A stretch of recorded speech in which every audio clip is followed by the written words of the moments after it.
Welcome back to KLTC college language teaching course. ಈ ವಿಡಿಯೋನಲ್ಲಿ ನಾನು ನಿಮಗೆ ಲೆಟರ್ ಎಸ್ಸಿನ ಸೌಂಡ್ಸ್ ಸಾ ಸೌಂಡ್ ಮತ್ತು ಝಾ ಸೌಂಡಿಂದ ನಾವು ಇಂಗ್ಲೀಷ್ನಲ್ಲಿ ಕೆಲವೊಂದು ಕಾಮನ್ ಆಗಿ ಮಿಸ್ಪ್ರೊನೌನ್ಸ್ ತಪ್ಪುಚ್ಚಾರಣೆ ಮಾಡುವ ಕೆಲವೊಂದು ವರ್ಡ್ಸ್ ಬಗ್ಗೆ ಹೇಳ್ಕೊಡ್ತೀನಿ. ಈ ಲೆಟರ್ ಎಸ್ 4 ಸೌಂಡ್ಸ್ ರಿಪ್ರೆಸೆಂಟ್ ಮಾಡುತ್ತೆ. ಮೊದಲನೇದು ಸಾ sound as in sit, sat, safe. ಎರಡನೇದು ಝಾ sound as in has, was, rose. ಮೂರನೇದು ಝಾ sound as in pleasure, measure, vision. And finally ಶಾ ಸೌಂಡ್, ಶುಗರ್, ಶೋರ್, ಜಸ್ಟ್. ಈ ಥರ ಈ 4 ಸೌಂಡ್ಸಿಗೆ ನಾವು ಲೆಟರ್ ಎಸ್ ಬಳಸ್ತೀವಿ. ನಾವು ವರ್ಡ್ಸ್ ಓದುವಾಗ ಒಂದು ವರ್ಡ್ನಲ್ಲಿ ಲೆಟರ್ ಎಸ್ ಇದ್ದರೆ ನಾವು ಈ 4 ಸೌಂಡ್ಸ್ನಲ್ಲಿ ಯಾವ ಶಬ್ದ ಬಳಸಬೇಕು ಅದು ನಾವು ಡಿಸೈಡ್ ಮಾಡೋಕ್ಕಾಗಲ್ಲ. ನಾವು ಇಂಗ್ಲೀಷ್ ಸ್ಪೀಕರ್ಸ್, ನೇಟಿವ್ ಸ್ಪೀಕರ್ಸ್ ಒಂದು ವರ್ಡ್ ಹೇಗೆ ಉಚ್ಚಾರಣೆ ಮಾಡಿದ್ರು, ಯಾವ ಶಬ್ದ ತೊಗೊಂಡ್ರು ಇದರಲ್ಲಿ ಅದು ತಿಳ್ಕೊಂಡು ನಾವು ಉಚ್ಚಾರಣೆ ಮಾಡಬೇಕಾಗುತ್ತೆ. ನಾವೇ ಡಿಸೈಡ್ ಮಾಡೋಕ್ಕೆ ಹೋಗಿದ್ರೆ ತುಂಬ ಟೈಮ್ಸ್ ತಪ್ಪುಚ್ಚಾರಣೆ ಮಾಡೋ ಚಾನ್ಸಸ್ ಜಾಸ್ತಿ ಇರ್ತವೆ. ಬಟ್ ಈ ಥರ ಆಲ್ರೆಡಿ ಆಗೋಗಿದೆ. ಕೆಲವೊಬ್ಬರು ಮುಂಚೆನೇ ಲೆಟ್ರ್ ಎಸ್ಸಿಗೆ ಸಾ ಶಬ್ದ ಬರಬೇಕಾ ಝಾ ಶಬ್ದ ಬಳಸಬೇಕಾ ಗೊತ್ತಿಲ್ಲದಂಗೆ ಅವರೇ ಉಚ್ಚಾರಣೆ ಮಾಡಿದರು. ನಾವು ಅವ್ರದ್ದು ಪ್ರೊನೌನ್ಸಿಯೇಷನ್ ಕೇಳಿ ನಾವು ಅವ್ರದ್ದು ಕಾಪಿ ಮಾಡ್ತಾ ಬಂದಿದ್ದೀವಿ. ಈ ಥರ ತಪ್ಪು ಉಚ್ಚಾರಣೆ ಮಾಡೋದು ಉಳ್ಕೊಂಡು ಬಿಟ್ಟಿದ್ದೇವೆ. ಆ ಥರ ಕೆಲವೊಂದು ವರ್ಡ್ಸ್ ಬಗ್ಗೆ ನಾನು ನಿಮಗೆ ಈ ವಿಡಿಯೋನಲ್ಲಿ ಹೇಳ್ಕೊಡ್ತೀನಿ. ನನ್ನ ಹತ್ರ ಇಲ್ಲಿ ಯು ಮತ್ತು ಎಸ್ 2 ಲೆಟರ್ಸಿಂದ ಮಾಡಿರೋದು ಒಂದು ವರ್ಡ್ ಇದೆ. ಇದಕ್ಕೆ ನಾವು ಆಬ್ಜೆಕ್ಟ್ ಪ್ರೊನೌನ್ ಅಂತ ಹೇಳ್ತೀವಿ. ಇದ್ರದ್ದು ಉಚ್ಚಾರಣೆ ಹೇಗೆ ಬರುತ್ತೆ ಅನ್ನೋದ್ರ ಬಗ್ಗೆ ನಾನೀಗ ಹೇಳ್ಕೊಡ್ತೀನಿ. ಈ ಪದದಲ್ಲಿ ಲೆಟ್ರ್ ಯುಗೆ ನಾವು ಯು ಶಬ್ದ ಬಳಸೋದಿಲ್ಲ, ನಾವು ಆ ಶಬ್ದ ಬಳಸ್ತೀವಿ. ಆಮೇಲೆ ಲೆಟ್ರ್ ಎಸ್ಸಿಗೆ ಸಾ ಶಬ್ದ ಬಳಸಿ ಅಸ್ ಅಂತ ಉಚ್ಚಾರಣೆ ಮಾಡಬೇಕಾ ಅಥವಾ ಝಾ ಶಬ್ದ ಬಳಸಿ ಅಸ್ ಅಂತ ಉಚ್ಚಾರಣೆ ಮಾಡಬೇಕಾ?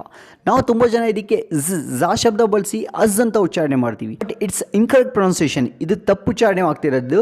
ಇದರ ಕರೆಕ್ಟ್ ಪ್ರೊನೌನ್ಸಿಯೇಷನ್ ಅಸ್ ಅಂತ. ಇಂಗ್ಲೀಷವರು ಶಬ್ದದಿಂದ ಅಸ್ ಅಂತ ಉಚ್ಚಾರಣೆ ಮಾಡ್ತಾರೆ.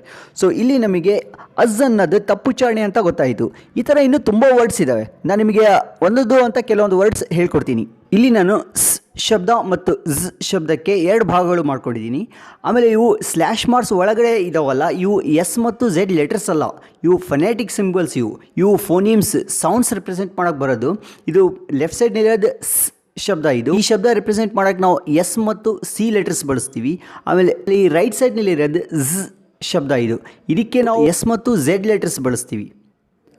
ನನ್ನ ಹತ್ರ ಇಲ್ಲಿ ಫಸ್ಟ್ ವರ್ಡ್ ಮನೆಗೆ ಇಂಗ್ಲೀಷ್ನಲ್ಲಿ HOUSE ಹೌಸ್ ಅಂತ ಉಚ್ಚಾರಣೆ ಮಾಡ್ತೀವ ಶಬ್ದ ತಗೊಂಡು, ಅಥವಾ ಶಬ್ದ ತಗೊಂಡು ಹೌಸ್ ಅಂತ ಉಚ್ಚಾರಣೆ ಮಾಡ್ತೀವ. ನಾವು ತುಂಬ ಜನ ಇದಕ್ಕೆ ಶಬ್ದ ಬಳಸಿ ಹೌಸ್ ಅಂತ ಉಚ್ಚಾರಣೆ ಮಾಡ್ತೀವಿ. ಬಟ್ ಇಂಗ್ಲೀಷವರು ಯಾವತ್ತೂ ಇದಕ್ಕೆ ಶಬ್ದದಿಂದ ಹೌಸ್ ಅಂತ ಉಚ್ಚಾರಣೆ ಮಾಡ್ತಾರೆ. ಇದು ನೌನ್, ಇದು ಹೌಸ್ ಅಂತ ಉಚ್ಚಾರಣೆ ಮಾಡ್ತಾರೆ. ಸೊ ನಿಮ್ಮ ಮನೆ ಎಲ್ಲಿದೆ ಅಂತ ನೀವು ಕೇಳಬೇಕಂದ್ರೆ ವೇಸ್ ಯುವರ್ ಹೌಸ್ ಅಂತ ಹೇಳಬೇಕು. ವೇಸ್ ಯುವರ್ ಹೌಸ್ ಅಂತ ಹೇಳಿದರೆ ತಪ್ಪಾಗುತ್ತದೆ.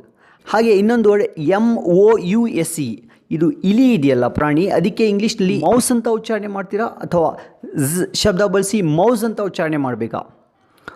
ಇದ್ರದ್ದು ಪ್ರೊನೌನ್ಸಿಯೇಷನ್ನು ಶಬ್ದದಿಂದ ಮೌಸ್ ಅಂತ ಉಚ್ಚಾರಣೆ ಮಾಡಬೇಕು. Next word NOISE noise or noise. Correct pronunciation ಯಾವುದಾಗುತ್ತೆ? ಇದ್ರದ್ದು ಪ್ರೊನೌನ್ಸಿಯೇಷನ್ ನಾಯ್ಸ್. ಝಾ ಶಬ್ದ ಬಳಸಿ ನಾಯ್ಸ್ ಅಂತ ಉಚ್ಚಾರಣೆ ಮಾಡಬೇಕು. ಡೋಂಟ್ ಮೇಕ್ ಎ ನಾಯ್ಸ್ ಅನ್ಬೇಕು. ಡೋಂಟ್ ಮೇಕ್ ಅ ನಾಯ್ಸ್ ಅನ್ನೋದು ತಪ್ಪಾಗುತ್ತೆ, ನಾಯ್ಸ್ ಬಳಸಬೇಕು. ಆಮೇಲೆ ಇದ್ರದ್ದು ಆ್ಯಡ್ಜೆಕ್ಟಿವ್ ಫಾರ್ಮ್ ನಾಯ್ಸಿ ಅಂತ ಆಗುತ್ತೆ, ನಾಯ್ಸಿ ಅಂತ ಹೇಳಬಾರ್ದು. Next word CHASE chase or chase. ಇದ್ರದ್ದು ಕರೆಕ್ಟ್ ಪ್ರೊನೌನ್ಸಿಯೇಷನ್ ಚೇಸ್ ಅಂತ, ಶಬ್ದದಿಂದ ಚೇಸ್ ಆಗುತ್ತೆ. Next word ASSUME assume or assume. ಇದ್ರದ್ದು ಕರೆಕ್ಟ್ ಪ್ರೊನೌನ್ಸಿಯೇಷನ್ ಅಸ್ಯೂಮ್ ಅಂತ. ನಾವು ಝಾ ಶಬ್ದ ಬಳಸಿ ಅಸ್ಯೂಮ್ ಅಂತ ಹೇಳೋದಿಲ್ಲ, ಅಸ್ಯೂಮ್ ಅಂತ ಹೇಳ್ತೀವಿ. ಇದ್ರ ನೌನ್ ಫಾರ್ಮ್ ಅಸಂಪ್ಷನ್ ಅಂತೀವಿ, ನಾವು ಅಸಂಪ್ಷನ್ ಅಂತ ಹೇಳೋದಿಲ್ಲ. Next word ALWAYS always are always. ನಾವು ಆಲ್ವೇಸ್ ಅಂತ ಹೇಳಬೇಕಾ ಅಥವಾ ಆಲ್ವೇಸ್ ಹೇಳಬೇಕಾ? ನಾವು ಇದಕ್ಕೆ ಆಲ್ವೇಸ್ ಅಂತ ಹೇಳ್ತೀವಿ ತುಂಬ ಜನ. ಇದ್ರದ್ದು ಕರೆಕ್ಟ್ ಪ್ರೊನೌನ್ಸಿಯೇಷನ್ ಆಲ್ವೇಸ್ ಅಂತ ಹೇಳಬೇಕು, ಝಾ ಶಬ್ದ ಬಳಸಬೇಕು. ಬಟ್ ಬ್ರಿಟಿಷ್ ಇಂಗ್ಲೀಷ್ನಲ್ಲಿ ಆಲ್ವೇಸ್ ಅಂತ ಉಚ್ಚಾರಣೆ ಮಾಡ್ತಾರೆ. ಅಮೆರಿಕನ್ ಇಂಗ್ಲೀಷ್ನಲ್ಲಿ ಆಲ್ವೇಸ್ ಅಂತ ಉಚ್ಚಾರಣೆ ಮಾಡ್ತಾರೆ. Next word PRESIDENT president or president. Correct pronunciation president, ಝಾ ಶಬ್ದ ಬಳಸಬೇಕು.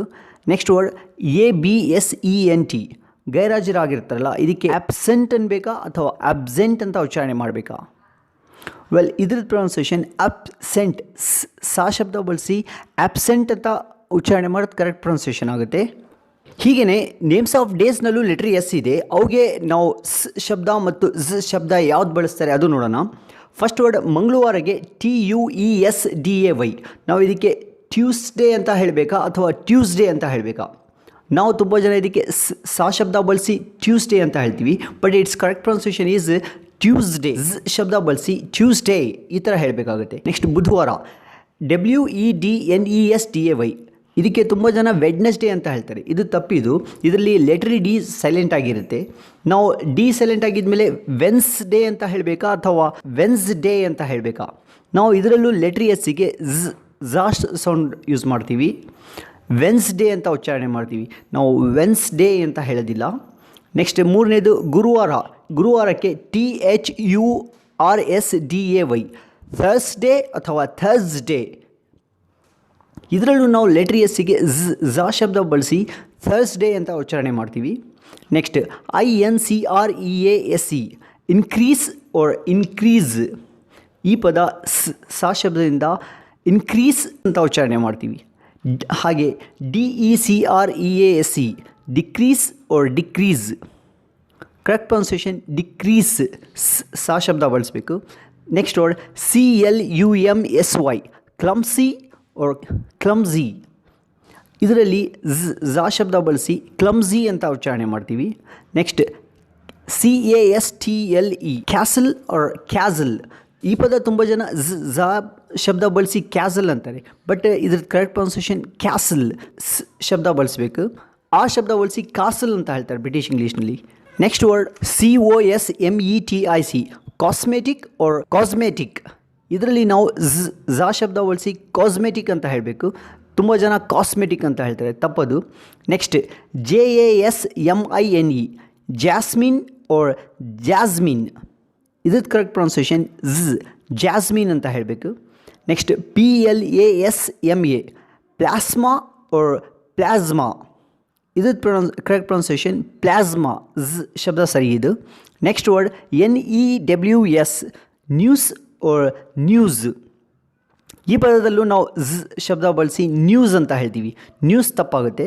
Next CURSOR, cursor or cursor. ಈ ಪದ ತುಂಬ ಜನ ಕರ್ಸರ್ ಅಂತ ಹೇಳ್ತಾರೆ, ಬಟ್ ಇದ್ರ ಕರೆಕ್ಟ್ ಪ್ರೊನೌನ್ಸಿಯೇಷನ್ ಕರ್ಸರ್, ಸಾ ಶಬ್ದ ಬಳಸಬೇಕು. ಬ್ರಿಟಿಷ್ ಇಂಗ್ಲೀಷ್ಲಿ ಆರ್ ಸೈಲೆಂಟ್ ಮಾಡ್ತಾರೆ, ಕರ್ಸ ಅಂತ ಹೇಳ್ತಾರೆ. Next word RESORT, resort or resort. ಇದ್ರದ್ದು ಕರೆಕ್ಟ್ ಪ್ರೊನೌನ್ಸಿಯೇಷನ್ ರಿಸಾರ್ಟ್ ಅಂತ ಬರುತ್ತೆ. Next word DISEASE, disease or disease. Well, ಇದ್ರದ್ದು ಕರೆಕ್ಟ್ ಪ್ರೊನೌನ್ಸಿಯೇಷನ್ ಡಿಸೀಸ್, ಝಾ ಶಬ್ದ ಬಳಸ್ತೀವಿ ನಾವು. Next POSSESS, possess or possess. ಇದ್ರದ್ದು ಕರೆಕ್ಟ್ ಪ್ರೊನೌನ್ಸಿಯೇಷನ್ ಪೊಸೆಸ್, ಝಾ ಶಬ್ದ ಬಳಸ್ತೀವಿ. ಆಮೇಲೆ ಇದ್ರದ್ದು ಆ್ಯಜೆಕ್ಟಿವ್ ಫಾರ್ಮ್ ಪೊಸೆಸಿವ್ ಅಂತ ಹೇಳ್ತೀವಿ, ಪೊಸೆಸಿವ್ ಅಂತ ಹೇಳೋದಿಲ್ಲ. ನೆಕ್ಸ್ಟ್ ವರ್ಡ್ LOOSE, ಇದು ಲೂಸ್ ಅಂತ ಉಚ್ಚಾರಣೆ ಮಾಡಬೇಕಾ ಅಥವಾ ಲೂಸ್ ಅಂತ ಉಚ್ಚಾರಣೆ ಮಾಡಬೇಕಾ? ನಾವು ತುಂಬ ಜನ ಲೂಸ್ ಅಂತೀವಿ, ಆಪೋಸಿಟ್, ಟೈಟಿಗೆ ಆಪೋಸಿಟ್ ಆಗುತ್ತೆ ಇದು ಲೂಸ್ ಅನ್ನೋದು ತಪ್ಪಾಗುತ್ತೆ. ಇದು ಲೂಸ್ ಶಬ್ದ ಬಳಸಿ ಲೂಸ್ ಅಂತ ಉಚ್ಚಾರಣೆ ಸರಿಯಾಗುತ್ತೆ. ಹಾಗೆ LOSE ಒಂದು ಪದ ಇದೆ, ಅದು ಲೂಸ್, ಅದು ಕಳ್ಕೊಳ್ಳೋದು ಅಥವಾ ಸೋಲುವುದು ಅನ್ನೋದು ಬರುತ್ತಲ್ಲ, ಅದು ಲೂಸ್ ಅನ್ನೋದು ಬರುತ್ತೆ. ಸೊ ಇಲ್ಲಿ ನೋಡಿ, ನಾವು ಶಬ್ದ ಬರುತ್ತೆ ಅಂತ ತಿಳ್ಕೊಂಡಿದ್ದೀವಿ, ಕೆಲವೊಂದು ವರ್ಡ್ಸ್ ಅಲ್ಲಿ ಶಬ್ದ ಬಂದಿದೆ, ಆಮೇಲೆ ಶಬ್ದ ಬರುತ್ತೆ ಅಂತ ತಿಳ್ಕೊಂಡಿದ್ದೀವಿ, ಶಬ್ದ ಬಂದಿದೆ. ಈ ಥರ ನೋಡಿ, ಶಬ್ದ ಮತ್ತು ಶಬ್ದದಿಂದ ತಪ್ಪುಚ್ಚಾರಣೆ ಮಾಡುವ ತುಂಬ ವರ್ಡ್ಸ್ ನಮ್ಮ ಹತ್ರ ಉಳ್ಕೊಂಡು ಬಿಟ್ಟಿದ್ದಾವೆ. ನಾವು ನಮ್ಮ ಇಂಗ್ಲೀಷ್ ಇಂಪ್ರೂವ್ ಮಾಡ್ಕೋಬೇಕಿದ್ರೆ ನಮ್ಮ ಇಂಗ್ಲೀಷ್ನಲ್ಲಿ, ನಾವು ಕಲ್ತಿರೋದು ಇಂಗ್ಲೀಷ್ನಲ್ಲಿ ಏನಾದರೂ ತಪ್ಪಿದೆಯಾ ಅಂತ ಅದನ್ನು ನೋಡ್ಕೋಬೇಕು, ಅದು ಸರಿಪಡಿಸ್ಕೋಬೇಕು. ನಾವು ಸರಿ ಏನು ಅನ್ನೋದು ತಿಳ್ಕೊಂಡಿದ್ಮೇಲೆ ಅದು ಪ್ರಾಕ್ಟೀಸ್ ಮಾಡ್ಕೋಬೇಕು, ಆವಾಗ ನಮ್ಮ ಇಂಗ್ಲೀಷ್ ಇಂಪ್ರೂವ್ ಆಗುತ್ತೆ. ಇಲ್ಲ ಅಂದರೆ ತಪ್ಪು ಇಂಗ್ಲೀಷೇ ಉಳ್ಕೊಂಡು ಬಿಡುತ್ತೆ. ಆಮೇಲೆ ನಮ್ಮ ಇಂಗ್ಲೀಷ್ ಪ್ರೊನೌನ್ಸಿಯೇಷನ್ ಇಂಪ್ರೂವ್ ಮಾಡ್ಕೋಬೇಕಂದ್ರೆ ನಾವು ಕರೆಕ್ಟಾಗಿ ಇಂಗ್ಲೀಷ್ ಪ್ರೊನೌನ್ಸ್ ಮಾಡುವ ಇಂಗ್ಲೀಷ್ ಸ್ಪೀಕರ್ಸ್ ಅಥವಾ ಈಗ ಇಂಟರ್ನೆಟ್ನಲ್ಲಿ ಇಂಗ್ಲೀಷ್ ಅವರೇ ಉಚ್ಚಾರಣೆ ಮಾಡಿರೋದು ಆಡಿಯೋ ಡಿಕ್ಷನರೀಸ್ ಇದ್ದಾವೆ, ವಿಡಿಯೋಸ್ ಇದ್ದಾವೆ, ಅವುಗಳ ಸಹಾಯ ತೊಗೊಂಡು ನಾವು ಕಲಿಬಹುದು. ಈ ಥರ ಇನ್ನೂ ಕೆಲವೊಂದು ವರ್ಡ್ಸ್ ಇದ್ದಾವೆ, ನಾನು ಮುಂದೆ ನಿಮಗೆ ಹೇಳ್ಕೊಡ್ತೀನಿ. Hope you understood. Happy learning. Thank you.